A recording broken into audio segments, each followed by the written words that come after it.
I can tippy toe.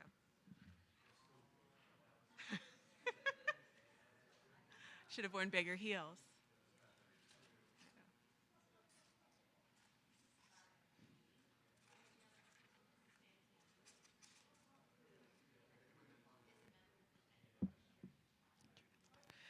All right. Good evening, everybody. Thank you all for coming. It is my honor and privilege to introduce David Worthington, my friend and colleague who has come over this way from Bristol, England. David Worthington currently serves as the Director of Global Relationships at John Wesley's New Room in Bristol, England. The New Room was begun by John Wesley in 1739 and is the cradle of Methodism. It is the first Methodist building in the world. David has worked with the New Room in various capacities since 2006 when he was appointed its manager. He's a well-known speaker here throughout the States and has given talks to over 80 churches, museums, seminaries, and Methodist heritage sites across 20 different states. In 2017, he was named director of John Wesley's New Room, and in this role, he has given over 500 talks to persons who have come and toured the New Room. In the summer of 2022, I was lucky enough to be one of those persons who was given a tour by David and had my heart not only strangely warmed, but set afire in Bristol. David, it is an honor to welcome you to this space this evening and as a guest of Drew Theological School and the General Commission on Archives and History. And I want to present you with a small token of our appreciation. I know you are here to talk about John, but there would be no John without Susanna. And so here is your lovely bobblehead, Susanna bobblehead. Well, there she is, Susanna. Susanna, in all her glory. In all her glory, yeah. At Cokesbury.com. Yeah. They also now have the John Wesley bobbleheads back for sale, so you can have the dynamic duo. Thank you. Welcome, David. Thank you. Super.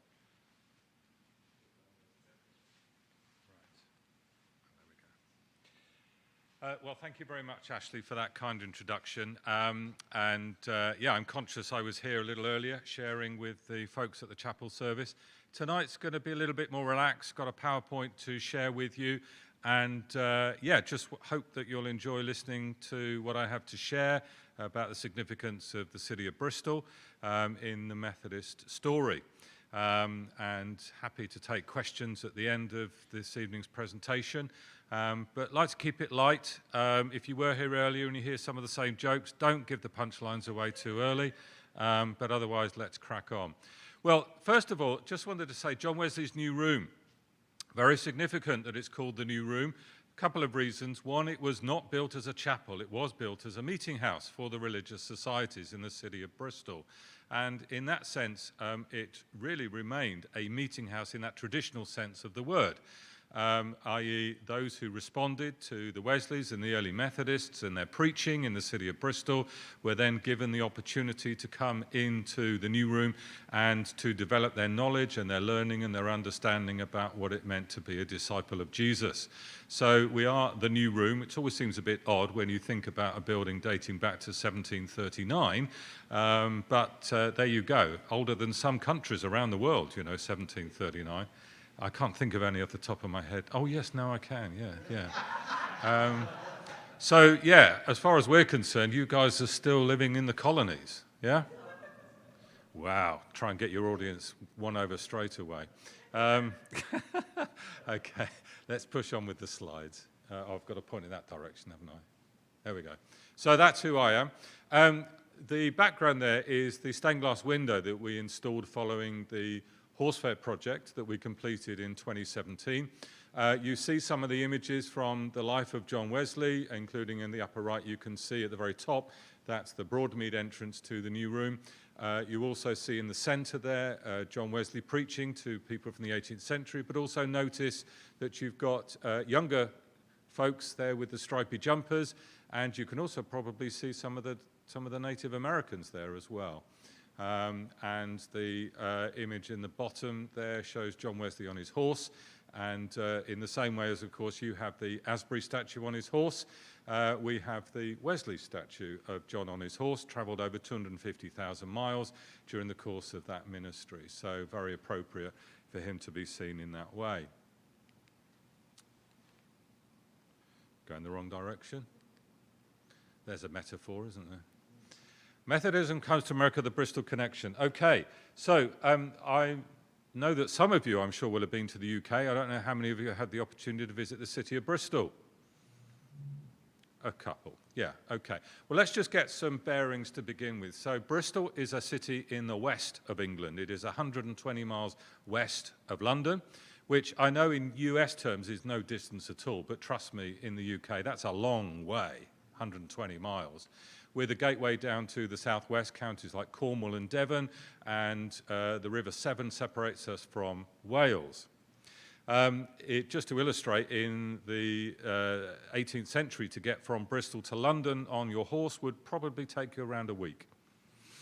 So, yeah, you needed to put in some time if you wanted to get between the two cities.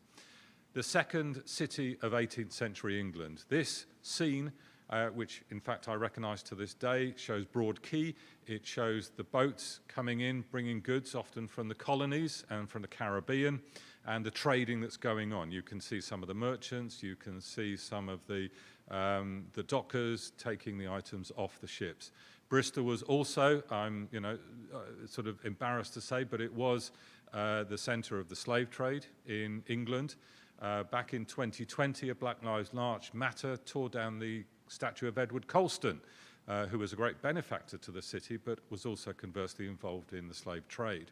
So we rolled him through the streets and threw him into the docks, which seemed the appropriate thing to do, given, of course, if you were a slave and died on the ship over, that's what happened to you.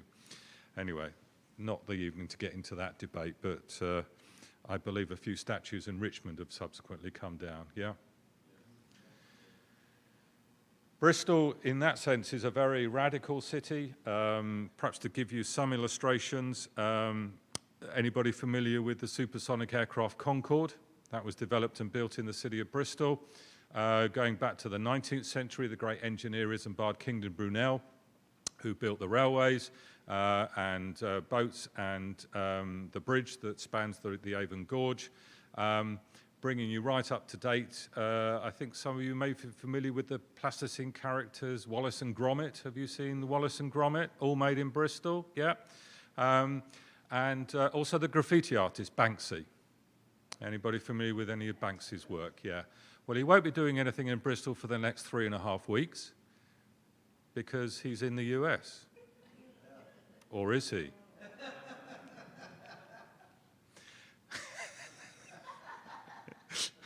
Well, who knows? Yeah, but I think if you reflect on those illustrations I've just shared with you, they are ideas and people that have pushed the boundaries. There is something about the city of Bristol which allows people to be given that opportunity to try things new and find different ways to do things. So John Wesley, in that sense, is following a line of it. I'll just quickly share this story with you to illustrate my point. We would argue in the city of Bristol that we gave America its name. Why? Because you're taught it was Amerigo Vespucci, the Italian explorer, to which we say no. It was Richard Emmerich who sponsored Giovanni Cabot to come over the Atlantic, and it is after Richard Emmerich that this continent is named. If anybody wants to challenge me on that, we'll step outside and we'll find out that I was right, yeah? You're forever going to read your textbooks now and think, well, yeah, what did that guy say in Madison? We'll learn to go the right way soon. There we go. All right. Well, here are our dear friends John Wesley, George Whitefield, founders of the Methodist movement. Yeah. Isn't it interesting? John's looking away from George. I don't know whether you read anything into that. I couldn't possibly comment. But folks, what we have to remember is that George Whitefield, who was from the city of Gloucester, not far from Bristol, he was the first man in Bristol. He had connections with the city of Bristol. His sister lived in the city. His father, his grandfather and his great-grandfather had been ministers in the city of Bristol. And in that sense, he had those connections in the city. He was there preaching in the open air. He was engaged with people in a very radical way. And this is one of the reasons why churches and pulpits were shut to Whitfield, a great troublemaker. Why? Because he was reaching out to the people where the people were. John arrives in the city of Bristol on the 31st of March 1739. If you read his journal entry of that day, he talks about, I arrived in Bristol and I met Mr. Whitfield there. I could scarce reconcile myself at first to this strange way of preaching in the fields, of which he set me an example, having been all my life till very lately so tenacious of every point relating to decency and order that I would have thought the saving of souls almost a sin if it had not been done in a church. And that is such a significant journal entry. Because essentially what John is doing is he is adopting the Bristolian attitude of, I'm going to be a rebel, I'm going to be a maverick, I'm going to do things differently, taking over a ministry from George Whitfield and essentially finding a way to engage with people where they were, not expecting them to come into an established church building, but finding out what those folks wanted and needed in their lives. And in that sense, I have no doubt that if John Wesley had not been welcomed by the city of Bristol and the people in the city, he would have found a way to get back to whether he went to Oxford or to London or back to Wentworth, who knows. But the reality is that it is the city of Bristol which, in my humble opinion, defines that ministry of John Wesley. And I hope what I'll share with you tonight will illustrate that point as we go through the slides. Bristol Cathedral, beautiful building, the seat of the Bishop of Bristol. Why am I sharing that slide with you? Well, those of you who were here earlier will know that John ran up against religious authority, including the bishop, who told him to get out of town. You're not welcome here. You have no commission to preach in my diocese, so on your way. To which John says he feels though he's called to the city of Bristol. Until such time as he felt called to go elsewhere, then here in the city of Bristol, he will stay. I just love to think the Bishop of Bristol spluttering over his cup of tea saying, what did that impertinent young man just say to me? He's staying in the city when I've not invited him here? And then he crowns it with the great phrase, I look upon all the world as my parish. Now, this is me being a little mischievous, but we all know that there's good mischief and there's bad mischief, and this is good mischief, trust me. For those of you who've been to the City Road Chapel in London, you will see that beautiful statue of John Wesley preaching in the courtyard area when you arrive. Do you remember what the quote on it is? I look upon all the world as my parish. Isn't that kind of our dear friends in London to write a Bristolian quote on their statue? How I get away with it, I've no idea. Really, I don't. Right, John Wesley's new room. So, Wesley needed a place in which he could continue his teaching and his ministry. He built the new room as a meeting house for the religious societies, but there was very practical work, help and support that was offered. So, the oldest Methodist building in the world is also the oldest Methodist educational establishment in the world. It is also the place in which Wesley followed through on his primitive physic writings, offering people the opportunity to develop remedies that they could apply to deal with the ailments that they were struggling with.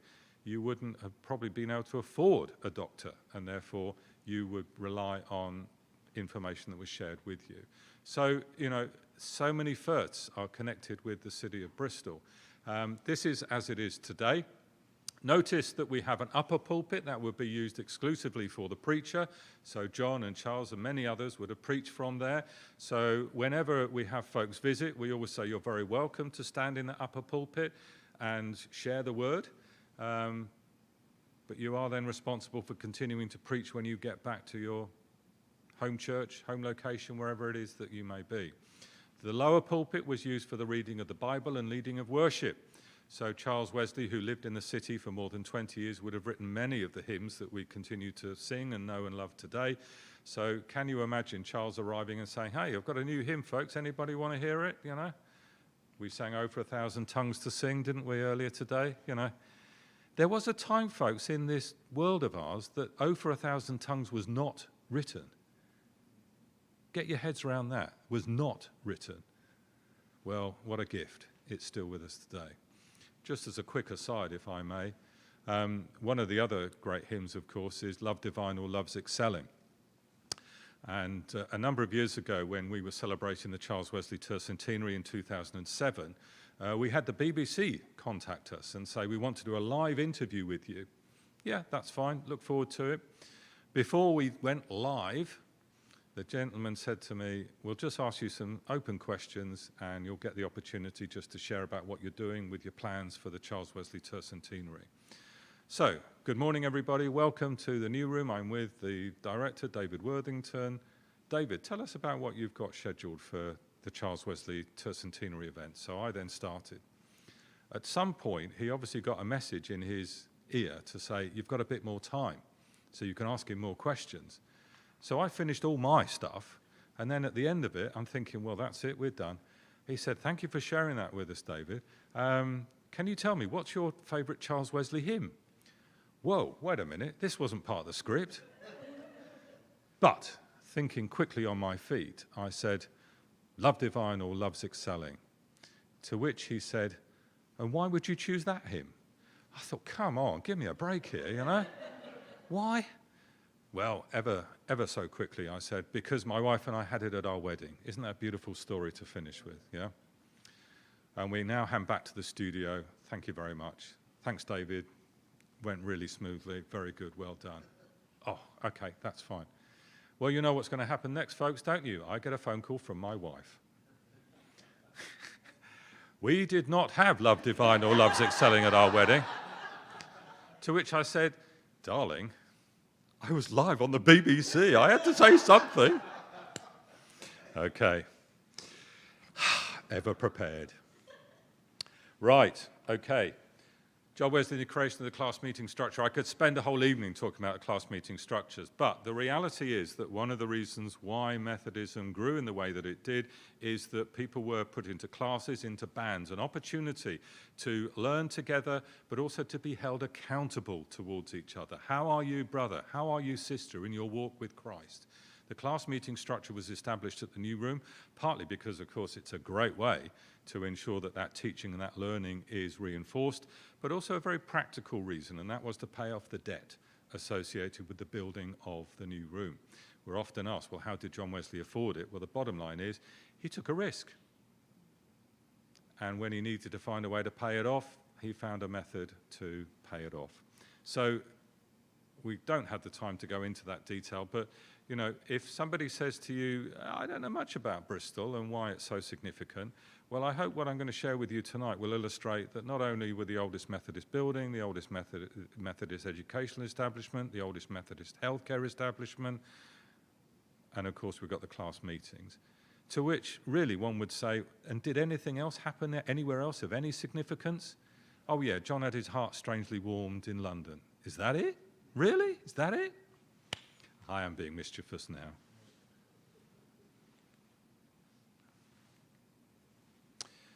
So there he is, John Wesley, the leader of Methodism. When that statue was commissioned in the 1930s, the trustees, I think, took a decision, not like London, to have him preaching, but heading out on his next round of preaching engagements. And I think it is significant that essentially what John Wesley did is to remain an itinerant preacher, really, and through to his final days. Yes, of course, this was a place of learning, it was a place of teaching, but in many respects, it was a base in which people were commissioned to go out and do their work. And as we'll find out, that for some very, very significant names in the early Methodist movement were given their commission at the New Room in Bristol. Now, for those of you who know your American Methodist heritage, you will know that there is a statue very similar to that, in fact identical to that, at the Wesley Theological Seminary in DC. Folks, I have to break the bad news to you that they have a copy of our original statue, okay? We'll say your London Bridge, but we have the original, and there he is. Just one quick story to share with you. Before we appointed our education officer, I looked after the school groups. One year we had, one day we had a group come in. I was sharing how significant the horse was. Again, do not assume that folks, you know, young kids think that John Wesley got round on a train or a car, you know. So you tell that story, and you then ask the question that you think, oh, why did I say that? I said to the class, does any of you have any questions for me? Little boy's hand shot up straight away. What was John Wesley's horse called, sir? Well, I am the son of a teacher, and I know that if you don't know the answer to a question, you put a question back. So I said, what do you think John Wesley would have called his horse? To which the boy, without hesitation, said, Alan.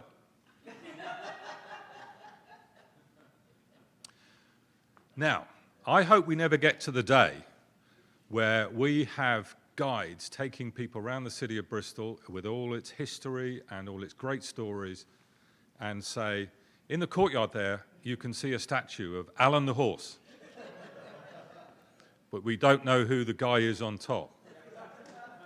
Let's hope we never get there, folks, yeah? Okay, Charles Wesley, the poet of Methodism. Well, there is Charles. Up until relatively recently, this was the only statue of Charles anywhere in the world. There is now another one at the Asbury Seminary in Kentucky. If anybody's seen that picture, you will know that it shouldn't be there at the Asbury Seminary in Kentucky. It should be taken down and somebody should start again. I'm just saying it. I've got the microphone. I can say what I think, you know. Some of you will know Paul Chilcote, I guess. Paul was there at the unveiling. When Paul unveiled it, he hadn't seen it before the unveiling. He said, ooh, Charles looks like an old woman scolding children. And in that sense, he wishes that the cover had gone back on. Well, the thing I love about this statue of Charles is, first of all, let's just look at the top of his head. Why? Because he's wearing a wig. Why is that significant? Because in the 18th century, it was very typical for gentlemen to wear a wig when out in public. And Charles, in that sense, was very much an English gentleman. John had decided as early as his days at Oxford University that wearing a wig was an unnecessary expense, it was an indulgence, and so in that sense, John kept his hair long and it flowed. So if ever you see portraits of the two brothers or statues, can't work out who's who, look on top of the head. The wig, it's Charles. Without the wig, it's going to be John. His stance, there he is. You say, is he holding a book, a prayer book? Who knows? But his hand is open, his arm is extended. And what about this for a challenge? Pick one line from the thousands of hymns that Charles Wesley wrote to put on a plinth. Well, I think the trustees back in the 1930s chose well. They said, oh, let me commend my Saviour to you. Oh, let me commend my Saviour to you. And I think that's a great line. And in that sense, it's great to share that story of Charles. Well, of course, not only do we have the oldest Methodist building in the world, we have the only house connected with Charles Wesley. He lived in the city for over 20 years. If you're curious, it's the house on the, as you would see it, left of the picture.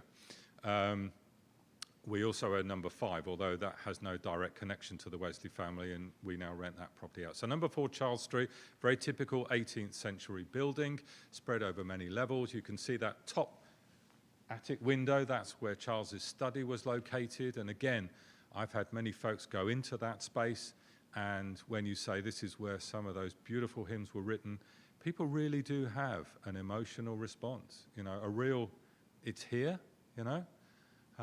So, you know, it's wonderful to witness that when people get the opportunity to experience that. And as Ashley knows well, I'm a huge fan of Charles. You know, without his hymnody, I probably wouldn't even be standing here today. So from that point of view, let's champion Charles a little bit more than we do, okay? In other words, get Cokesbury to make a Charles Wesley bobblehead. It's got to happen. It's got to happen, hasn't it? Thank you. Thank you. And it's Alan, isn't it? Yeah, thank you. Of course. Right. I'm here in the United States, so I'm going to talk a little bit about how the New Room fits into the American Methodist story. Well, the birthplace of American Methodism, wow, that's a big shout, isn't it? When you think of John Street in Lower Manhattan, you think of St. George's in Philadelphia, you think of Lovely Lane in Baltimore. And yet I'm calling us the birthplace of American Methodism. Well, Look at that line, the Methodist Conference of 1771.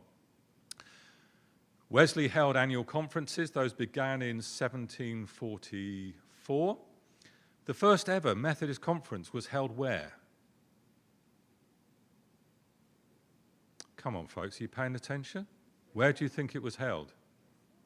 No, it was held in London. Hey, something actually happened in London. It was the first time ever. It was a trick question, actually. Where were the most conferences held during John Wesley's lifetime? Bristol, of course it was. 19 of them. The most significant, the Methodist Conference of 1771. Why is that significant? Well, if you read the minutes of that conference, John Wesley, during the course of it, proclaims to those present, and these are John Wesley's words, folks, not mine, don't shoot the messenger. Our brethren in America call aloud for help. Who is willing to go over and serve? And Asbury says, I made an offer of myself, and it was considered by Mr. Wesley and others that I had a call. Now, isn't that beautifully understated? I had a call. Well, we'll talk a little bit about the contribution that Asbury makes to the development of American Methodism. But his journey begins in Bristol. Or more accurately, he actually set sail from the little village called Pill, just outside Bristol. Some of you may be familiar with the Texas-based artist Kenneth Wyatt, Oh, Let Me Offer Them Christ, which shows a rather idealized image. But this plaque was put in place, I think, in 1984 it was put in to celebrate the bicentenary of American Methodism, or the establishment of the Methodist Episcopal Church. So the plaque is there to reflect that. Well, he set sail from Pill, he arrived in Philadelphia, and of course goes to St. George's. That's the first place at which he spoke, the Cathedral Church of American Methodism. I'm not going to talk about a gentleman called Captain Webb. Some of you may know that name, others not. But Captain Webb was significant in that he made contributions that allowed the Cathedral Church of American Methodism to be taken over by the Methodists. So in that sense, on this tour, I'm going to be speaking at St. George's, looking forward to that. Anybody had the opportunity to visit there? Yeah, you have, fantastic. Do you know the story about the Ben Franklin Bridge and historic St. George's? You know that they had to divert the bridge slightly to reflect the fact that they were going to demolish the building. Isn't that a great story about how they were able to ensure that that didn't happen? So, yeah, I know. Yeah. You're absolutely right. You're absolutely right. So, of course, that's where Asbury arrives. He begins his work, and of course, he then essentially becomes rather cliched, I suppose, but essentially like an American Wesley in that he traversed up and down the eastern seaboard. Of course, you've got the statue here. Anybody know where the other Asbury statue is? You know that one, yeah. There is a copy of that one. In fact, that's not the original. The original is where? D.C., Washington, D.C. It was unveiled by President Coolidge in 1929 with these words, "He deserves to rank as one of the builders of our nation." One of the builders of our nation. Wow. We've got something to shout about, haven't we? One of the builders of our nation. A couple of stories to share with you about Francis Asbury. He was one of the few English Methodist preachers to stay over the War of Independence. He actually went to petition George Washington, where Washington was a member of the Virginia House of Burgesses around the issue of slavery. Wouldn't you like to have been in that meeting? Yeah? And he also presented George Washington with a Bible upon his inauguration as president, which I understand is why that tradition continues to this day. So again, another Methodist link that you may or may not have been aware of. And again, another place I'm going to speak at, and this is till Barrett's Chapel in Delaware. Anybody had the chance to go there? Yeah. Folks, you should visit if you haven't already. Cradle of American Methodism. Beautiful building, not dissimilar to the New Room in the sense that it's a quite small, humble building and yet so significant in that story. Why? Because it is in, I think, September of 1784 that Asbury and Thomas Coke, who was also ordained in Bristol to come over, they met. at Barrett's Chapel said that they would call a meeting of the preachers that they were going to hold in Baltimore in Christmas of 1784. And we know what happened after that. Well, before we get there, let's talk a little bit about the ordination at number 6 Dighton Street, where in the city of Bristol. In fact, just to the back of where the Charles Wesley House is. That building, sadly, is no longer there. Bristol, like many port maritime cities, were bombed during the course of the Second World War. So sadly, the building is no longer there. But the ordination of Thomas Coke, Richard Watcote, and Thomas Vasey took place at number 6 Dighton Street. I believe it took place there because essentially John knew that although he argued he was a presbyter within the Church of England, he really did not have the authority that he thought he did. And it did end up with the two brothers falling out with each other. But anyway, the ordination takes place, and there is a letter often referred to as the Magna Carta of American Methodism. Now, confession time from the Director of Global Relationships. That is not the letter, the Magna Carta of American Methodism, but sadly, that original is no longer available. Essentially, it was sent to the printers and destroyed after that. So the words of the Magna Carta of American Methodism essentially give John the opportunity to explain to those who choose to read them the reason why he carried out that ordination. Now, I'm going to share just a little bit from that because I think it gives you an insight into why John Wesley did what he did. But I think it also illustrates, funnily enough, John Wesley's humour. Now, that's not a word you normally associate with John Wesley, is it? But listen to some of these writings and you will agree with me. This man had a sense of humour. To Dr. Coke, Mr. Asbury, and our brethren in North America, by a very uncommon train of providences, many of the provinces of North America are totally disjoined from the British Empire and erected into independent states. The English government has no authority over them, either civil or ecclesiastical, any more than over the states of Holland. A civil authority is exercised over them partly by the Congress, partly by the provincial assemblies, but no one either exercises or claims any ecclesiastical authority at all. In this peculiar situation, some thousands of the inhabitants of these states desire my advice. Really? Really? Thousands of people want to listen to you, John Wesley, about your thoughts on this matter? Come on, let's be honest about this. In this peculiar situation, some thousands of the inhabitants of these states desire my advice, and in compliance with their desire, I have drawn up a little sketch. A little sketch. Well, you can go on, and I won't sort of read the rest of it, but essentially, Wesley is saying that by this stage, of course, 1784, the war is over, the Treaty of Paris has been signed, you guys are now an independent country. So in that sense, I would put the question back, how's it going, folks? Do you want to come back, or are you happy as you are? It's an offer I can make to you, it's a limited time, but if you're interested... Those are wise words, wise words. Depending on what happens in our election, I might be seeking to come the other way. Right. Well, there they are. Thomas Coke, Francis Asbury, the first bishops of American Methodism. Well, of course, even John Wesley had something to say about that. He did not agree that they should take on those titles. In fact, he wrote to Asbury in which he essentially told him you should not have taken this title of bishop. Why? Well, he had a few run-ins with bishops, both in London and in Bristol, so he wasn't keen on the title bishop. We still don't have bishops in the British Methodist Church today. They are known as chairs of district. So be careful about your relationship with bishops. And I have said that to Bishop Tom. He does know that. The first bishops of American Methodism.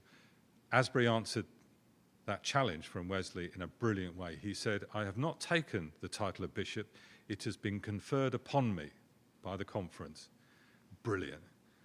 He understood in a way that Wesley was never going to understand Papa Wesley back in Bristol was never going to get that. So there they are, the first bishops of American Methodism. Coke, of course, often known as the father of Methodist missions. He died en route to Ceylon. Francis Asbury dying in just outside Baltimore, buried in Mount Olivet Cemetery, I think I'm right in saying. If you really are into your Methodist heritage, you can even go and visit the Bishop Asbury Cottage in Sandwell in the West Midlands, where he was brought up. Have I got this right way around? Here we go. Well, we've already answered this question, but everybody remembers where those two statues are, seeing who's paying attention a little earlier, yeah? If you don't know where the one is in the bottom, then, folks, I'm going to ask you to leave now, all right? Maybe heading a certain direction. Yeah. And on the plaque on the DC one, which is the top image, the pioneer bishop of American Methodism, again, he deserves to rank as one of the builders of our nation. I shared earlier, didn't I? Do you think Bruce Springsteen understands that the Greetings from Asbury Park is named after Bishop Asbury? I'd like to think he does. Well, just to bring you up to speed, here we are, John Wesley's new room. I've showed you some of the images, the original Century Chapel. Back in 2017, we did what we called the Horse Fair Project. Up until that time, this was an open courtyard. We put in new facilities, including our cafe, as you see laid out in the bottom, a new way to access the museum, library, and meeting facilities. We adopted our mission statement, a place where people come in and go out renewed. And that is significant. They go out renewed. You don't dwell in the new room. You go out renewed. I'm going to embarrass Ashley at this point, because this is your quote. This is in the museum. So we have the John Wesley bedroom. That's one of his preaching gowns. I think it was very arrogant of him to have so many pictures of him in his own bedroom. Would you say? Yeah. And in the museum there, you can see, if you're curious, that display here on the right-hand side, this is the primitive physic display, in which John offers all sorts of remedies for people to deal with various household ailments. You can buy a copy of that in our shop. It does come with a caveat. You can try some of them, but we accept no responsibility for the ones that work or the ones that don't. But here's another example of John Wesley's humor. You see, you never thought you were going to know that John Wesley essentially missed out on a career as a comedian, yeah? Trust me, folks, I can make the case. When John Wesley wrote that book, he'd had no formal medical training. And when it was reviewed by an eminent doctor in a London newspaper, he was highly critical of it. He said, "This man has no medical training. It is quack medicine. Do not trust this work. It's a piece of fiction." Well, they say there's no such thing as bad publicity, because what happened? Sales of the book increased. To which John Wesley writes to the editor of the newspaper in which the review had taken place, in which he says, "Concerning the dear doctor's review, if he wishes to review any more of my publications, he is very welcome."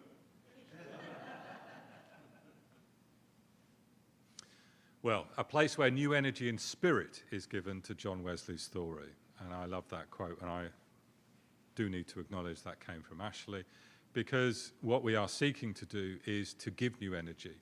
This is an old story, and in that sense, we rejoice in its age, but we also have to reflect on how do we share that story today. We do it in a different way to the way that the Wesleys did it in the 18th century. Were they wrong? Are we wrong? I think what's important is we need to do what we believe is the right thing to do today. So, new energy and spirit given to John Wesley's story. This is a cutaway that we had, but it's in some respects just to illustrate that difference. You've got the original chapel, you've got the rooms above it, and then the new facilities that we put in. And partly they were put in to relieve some of the pressure on the existing building. So people going up and down those stairs within the 18th century chapel now can go in a modern staircase, and you can see we've got the library facilities and such like. So we doubled our visitor numbers from 25,000 per annum to 50,000 per annum. If you look closely, can you see there on the left-hand side You see the stable? Can you see who's in the stable? Alan. I'm glad you folks are paying attention. Alan the horse, there he is. Wesley actually wrote instructions about how preachers should look after their beasts. Can you imagine having to answer to John Wesley, I didn't look after my horse properly, and as a result I missed my speaking engagements. Wouldn't have liked to have been in that appraisal. Folks, we are coming to the end, trust me. This is a quote which I came across when I spoke at Washington, at Wesley Theological Seminary in DC a few years ago. My degree is in international politics with a special focus on the relationship between Britain and the United States. So I am one of those British geeks who also knows a lot about your American political system. I went to the National Archives building in DC, and of course you get the opportunity to look at the Declaration of Independence, the Constitution, the Bill of Rights. I'm sure some of you will have done it. And of course, as you go into that building, there is quite heavy security, I think it's fair to say, is it not? It's not as easy to steal the Declaration of Independence as Nicolas Cage showed you in National Treasure. You know the film I'm talking about? Yeah. Hollywood's got a lot to answer for, hasn't it? So, interestingly enough, I enjoyed my trip, but of course, very heavy security. If you go out of the building, it's set on its own plot. And the four corners, there are 4 statues and 4 quotes. And one of those quotes is from Wendell Phillips, a 19th century abolitionist. I just want you to reflect on those words. The heritage of the past. The new room is a heritage building. Absolutely it is. And we rejoice in that. The seed that brings forth the harvest of the future. Let's just pause for a moment and reflect on the parable of the seed and the sower. What responsibility did the sower have that day? Was it to guarantee that there was good fruit that would be produced? Was he going to be chastised if some fell and didn't produce good fruit? No, the responsibility was to go and sow seed.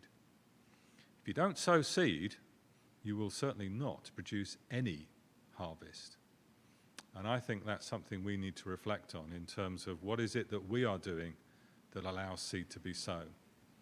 I think if you'd said to John Wesley in 1739, the work that you will begin in the city of Bristol, the template for the Methodist movement, the cradle of Methodism, this will define this movement, it will become an independent church, it will get taken around the globe, and in the 21st century it will have a membership of 75 million. I think even John Wesley would say, wow, really? But I think he would also say, if this is the work that the Lord wants to do, then I'm here to serve. I'm here to do that work. Now, I'm not saying for one moment that any of us will do work which will bring about those sort of numbers, but ultimately it's not the work we do. We're not judged on how many disciples we make. It's that we are faithful to God's calling on our lives. Whatever that may in the ways of the world seem to be good work or not good work, it's about the work that we are called to do and being faithful to that calling and to that work. So the heritage of the past is the seed that brings forth the harvest of the future. Wendell Phillips. Quick quiz question. Anybody know where the statue of Wendell Phillips is? Boston, Massachusetts, on the Common. Anybody else know any other statues in Boston Common? There's one of George Washington. Yeah. You know that George Washington wanted to become a member of the British Army, and we wouldn't let him in. We still think of him as Colonel, you know. His brother. I'm sorry? He did, yeah. But that's only because he adopted guerrilla tactics and wouldn't fight us on the open field. We need to chat afterwards. Right, we're back to where we started, John Wesley's new room. So I hope what I've been able to share with you has given you some insight into Wesley and his time in Bristol. As I say, I'm not seeking to be unkind or dismissive of the significance in the Wesley story of the little village of Epworth in Lincolnshire, where he was born, or in London, of course, where they have the Wesley Chapel, or Oxford, where, of course, the seeds of Methodism were first sown at the colleges, Christ Church and subsequently Lincoln. But I will just leave you with this little story that I want to share with you. I suspect those of you who have been over to the UK will have visited London. It's the capital city. It's one of the world's great cities. Of course you should. And some of you, I'm sure, will have been to the Wesley Chapel in London. Don't forget, folks, that building was built in the 1770s. When was the new room built? 1739. One year at annual conference, the minister at the City Road Chapel in London stood up and began his introduction with, "I bring you greetings from the Mother Church of Methodism." That's a great opening line, isn't it? The Mother Church of Methodism.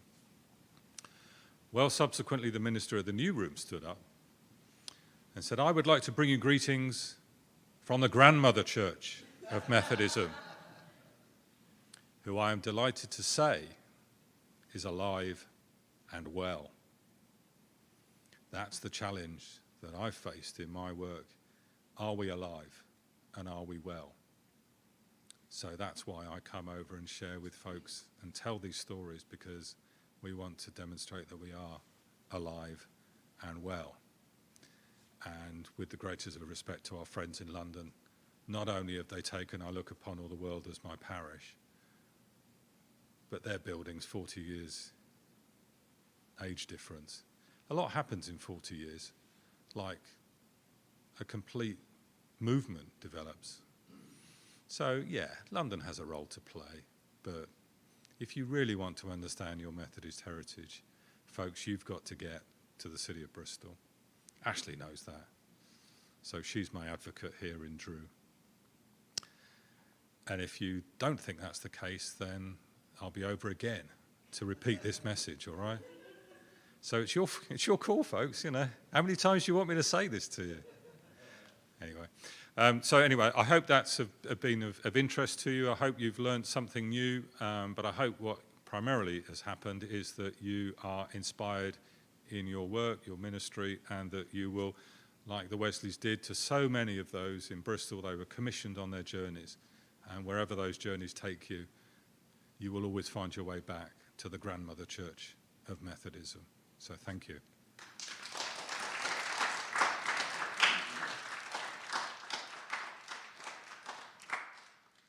Now I'm going to ask that fatal question. Anybody have any questions, aren't I? Yeah.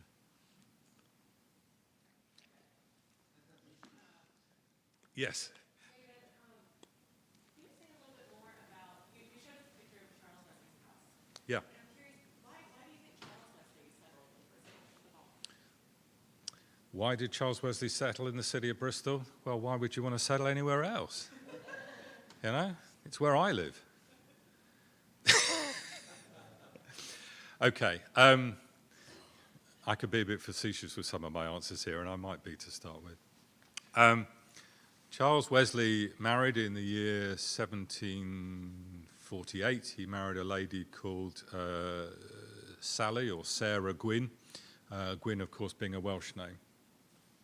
Do not underestimate the significance of the Welsh in the early Methodist story. But of course, I think Charles was wise enough to make sure he didn't live too close to his in-laws. So Bristol was a good option. That's maybe being a little bit facetious. But I think that, of course, we must recognise and understand that John Wesley was the leader of the Methodist movement. And in that sense, Charles never sought to challenge him in that role. But in contrast to John, who remained an itinerant preacher throughout his life, right until his final years, Charles actually did, once he married, made that decision to spend time with his wife and subsequently the children. So, you know, if you want to understand why John Wesley had a disastrous marriage, it's because he never spent any time with his wife. So I think that there was a sense of locating yourself in Bristol to give stability to the family life. And okay, he wasn't an itinerant preacher, but he wrote some good hymns, didn't he? You know, You've got to give the guy some credit, you know, he wrote some good hymns. And of course, in that sense, he was the minister at the New Room. And of course, we've talked a lot about John, and rightly so, but, you know, Charles essentially is there day to day. The only reason why Charles went back to London in 1771 is because he wanted his children to have access to the best musical tuition at that time, which was in London, and so they returned to the city. But Charles essentially came back to Bristol on a regular basis, and so he didn't lose connection with the city, but obviously he was going between the two cities. But yeah, I hope that offers some insight into the significance of Charles in that story. And again, we could talk more about Charles and the children and all the rest of it, but time is against us on that. Any other questions? Yes? My name is Terry Todd. I'm on the faculty here, and I thoroughly enjoyed both your sermon today and also tonight's talk. I would love, and I learned so much, and I have 1,000 historical questions like the one that Ashley just asked. But I'm curious. You've talked a lot about Bristol, and I've never been to Bristol, and I would love to go. And now you have whetted my appetite. I'm coming, even maybe before the election in November. But here's my question. What's Bristol like now? And the reason I ask that question is in the time of the Wesleys, clearly, as you've said, this is a city that is outward facing. I mean, the empire of commerce is located there in the shipping lanes from Bristol.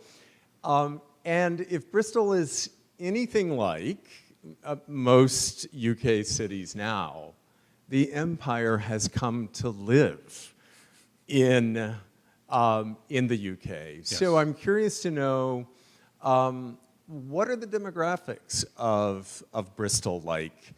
And what kind of spiritual entrepreneurship is happening in Bristol now? Because when I hear you talk about the Wesleys, it is a kind of spiritual entrepreneurship of the 18th century, right? Doing things differently. So I'm curious to know what's happening in your city now. Yeah, a couple of questions to unpack there, but great. Bristol today is a city around 500,000. It's the largest city in the West Country. It is a very cosmopolitan city, and there's still a lot of trade. I mentioned a little earlier about the fact that Concorde was built and developed in Bristol, and in addition to aircraft manufacture, also large financial services sector, and yeah, lots of people coming in from all different parts of the empire. I think Bristol is seen as a very liberal city. I mean that with a small L as opposed to a capital. And you know, I think we are a welcoming city, a city of sanctuary. And I think that in that sense, I think if John Wesley was to come back to Bristol today, I think the city would give him the opportunity to preach his message and see what he had to say. That's why, and I referenced a little earlier about the tearing down of the Colston statue. There has been debate in the city for many years about that, and to some degree, you know, the politicians kept procrastinating and finding a reason not to actually properly reflect, you know, that whole story. Instead, it was a very sort of sugar-coated version of Colston. And ironically, when the statue was torn down and thrown in, many people said, well, let him stay there, you know. That's where he deserves to be, in the docks. There has subsequently been a commission which has asked the people of Bristol to say, where do you think this statue should go? It's a very polarizing issue. And, you know, over 90% of the recipients said he should be in a museum. And I think what that illustrates is there is a story that needs to be shared, but it needs to be put in that context. If you look at a statue of somebody without that context, I think there's a real danger that what you end up is getting the wrong story. And so I think from that point of view, Bristol remains a very active, lively city. But I think that the challenge in terms of where it is with its sort of faith, I mean, as of course you will deduce from my answer, there are many faith groups represented across the city.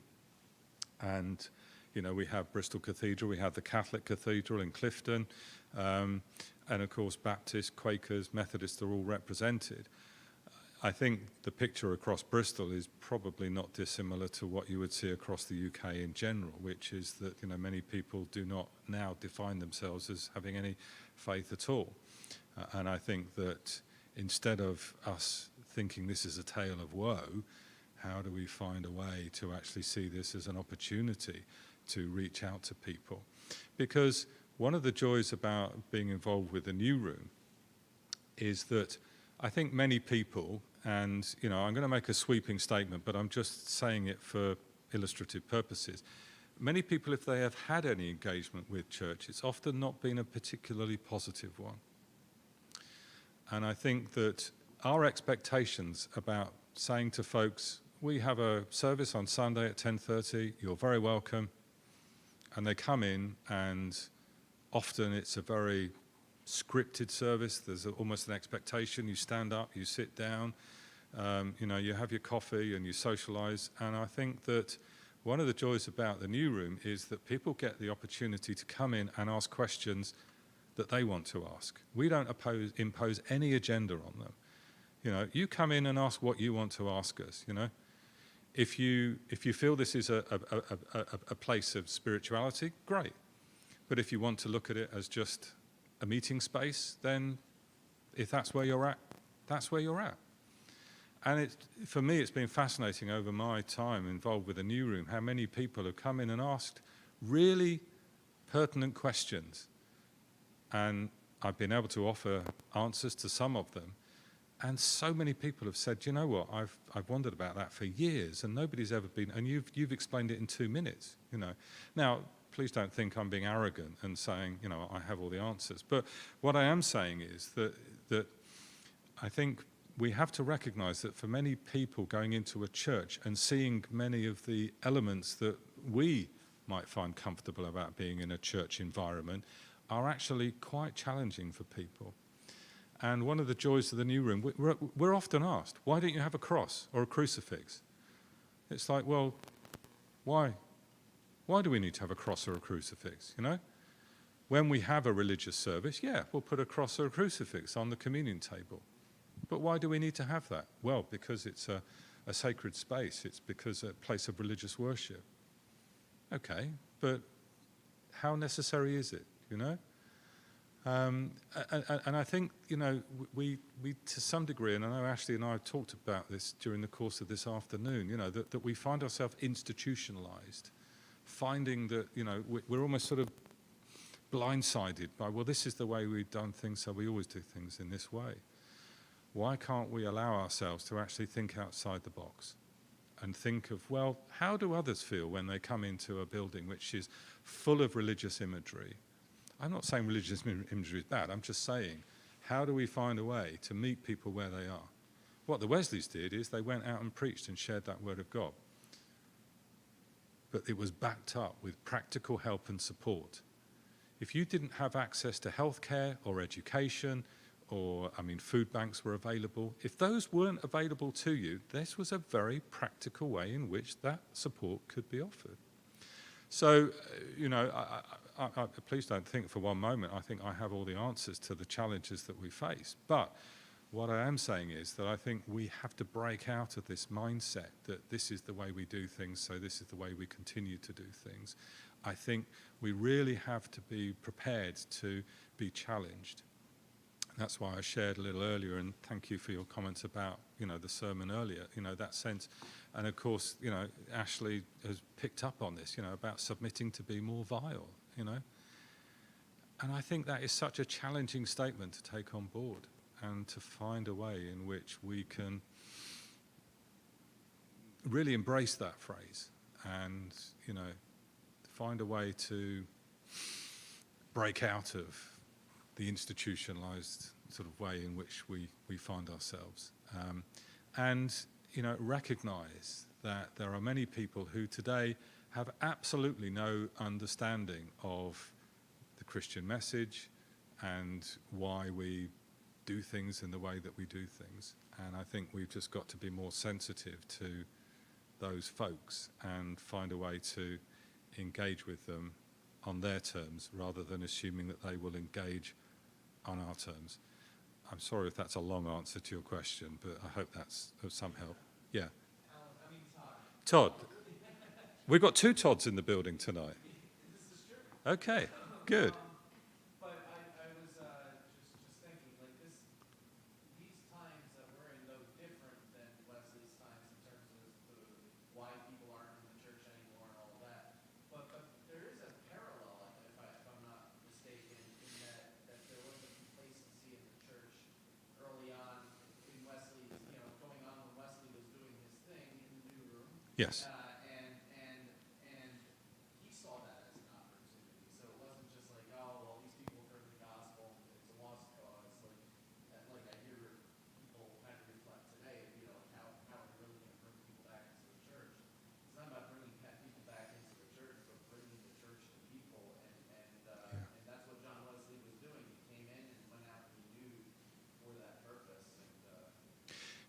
Yeah, I think you're absolutely spot on, and I think it's critical that we recognise that, and otherwise, we really are a hollow gong, nobody's interested, and I think that how do we find that sense of relevance, and I think what the Wesleys did was, yes, they wanted to introduce people to faith. But they recognise that faith alone, you're not going to sell that on just that basis. You need to offer them practical help and support. There's no point just talking the talk. You've got to walk the walk. And I think that's what the Wesleys did. I think they were very astute in recognising that there needs to be, it goes beyond that. And, are we pushing it a little too far? I mean, one reflects on Jesus' ministry, and of course, there weren't churches in the way that we would understand them today. But, I talked about that passage from Luke earlier. Part of that time of Jesus being in the temple and quoting from the prophet Isaiah, and facing challenges from the religious authorities of the day. And why is it that the tax collectors, the prostitutes, the fishermen, these are the people that Jesus engaged with. There's a lovely image of, I think it's a lovely image. The Kingswood miners. Kingswood was an area of the city about 4 miles out of the city, and initially George Whitefield and something like John Wesley preached to the Kingswood miners. The Kingswood miners were a tough bunch. You really took your life in your hands when you went out to Kingswood. There was no guarantee you were going to come away alive from that situation. Just to illustrate that point, whenever the Kingswood miners came into the city of Bristol, soldiers who were based in the city retreated to their barracks. Soldiers were frightened of the Kingswood miners. And yet, the Wesley boys, that sounds like a country and western band, doesn't it? The Wesley boys were prepared to go out and share that good news story. And what happened? These big, burly miners who eked out a living by mining coal, and you can imagine, very dirty, sooty faces, and as they emotionally responded to their preaching, the tears beginning to flow down their cheeks, and, the stripes that were caused by them. And of course, they were responding to the message, but they also wanted practical help and support. That's the original Kingswood School, because it was for the children of the miners. The miners recognized that they wanted more for their children.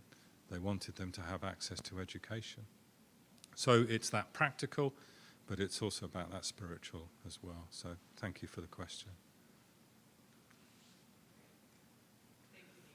Thank you. Thanks. Thank you, folks.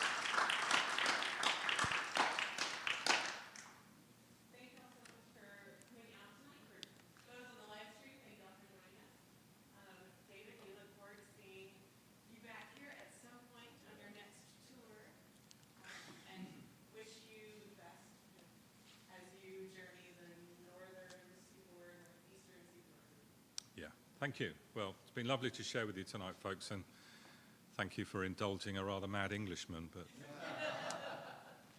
there we go. Good. Thank you. Thank you.